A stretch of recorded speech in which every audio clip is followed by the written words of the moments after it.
services from occupational therapy, physical therapy, speech therapy, and more. So for more on this, we're bringing in Jordan Adolf-Dahl and Lexi Bays. Good morning to you ladies. Thanks for coming in here today. Good morning. Good morning. So you guys were back here in April. We learned a little bit more about autism and what you guys do there. But overall, what is Pediatric Partners? Whoever wants to answer that one, go. Yeah, I can take that. So we are a member of the Savita family, but we are an outpatient clinic that specializes in occupational therapy, physical therapy, speech therapy, mental health counseling, and applied behavioral analysis. Their services. Let's branch out on a little bit one of those. I think, what's applied behavioral analysis? So that's our ABA program. So they provide specific services for kids with autism. Okay.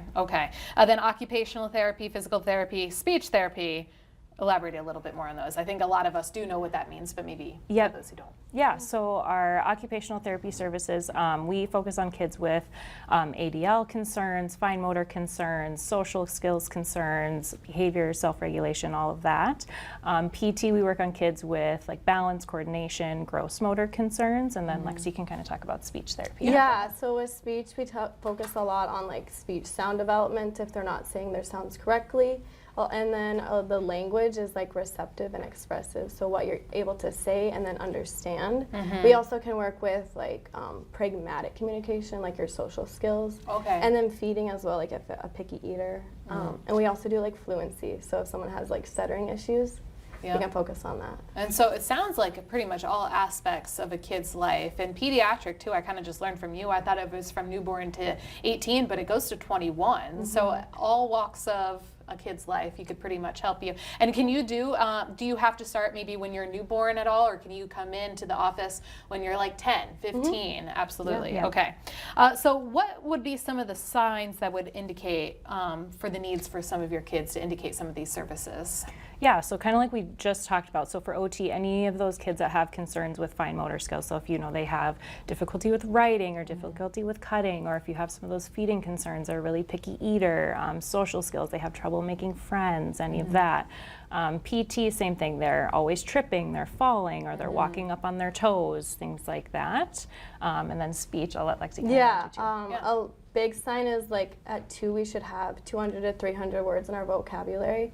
So if you're not seeing that with your kids, that would be a good sign, as well as like the speech sounds. Being able to follow directions or just express yourself just using their language.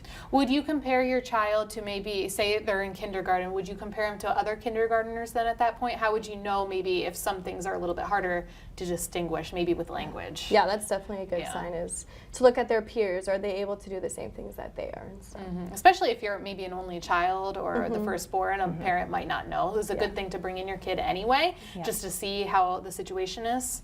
Yeah, absolutely. Okay, so wait list services. Is there a wait list at all? Does it depend on what the child's need is? Yep, so it depends on the service you're looking at. So we have immediate openings right now for occupational therapy, physical therapy, and our mental health counseling services. We have about a 6-week wait list for our speech therapy services, and then our ABA services are about 12 plus weeks out, so it's a little bit longer for that. Now, when I hear 12 weeks out, probably as a parent, I probably want to come in right away, but is that a concern then if I have to wait 12 weeks at all, or is it kind of like it's not immediate, that we need to work on this today type of thing? How does that work? It kind of, so it kind of depends on the kids. So some, they really need to get in, and if we can try to triage as much as we can. So if there's a kid that we really need to get in, we can try to make that work for that family, but not always. Just kind of depends on the severity of the kid, and then also if they're looking at multiple services, right? So if they're a kid that needs OT, PT, and speech, and we can get them in at all the same time for all the services, we're going to try to do that for that family. That makes sense too, and I'm sure if there's a cancellation too, that would open up a window too, and we all know those happen. So absolutely. So many good things coming out. Pediatric Partners, we're going to put some information up on the screen. There we go, where we can find out. Just come in, say hi. Do you guys accept insurance at all? Is that a thing? Okay. Yes. Yep. Everything's run through insurance, and if you don't have insurance, we do have a self-pay option too. Easy enough. You guys are helping families all over the community. It is amazing. Thank you, ladies. Thank you, ladies, for coming down here today. We do definitely appreciate it.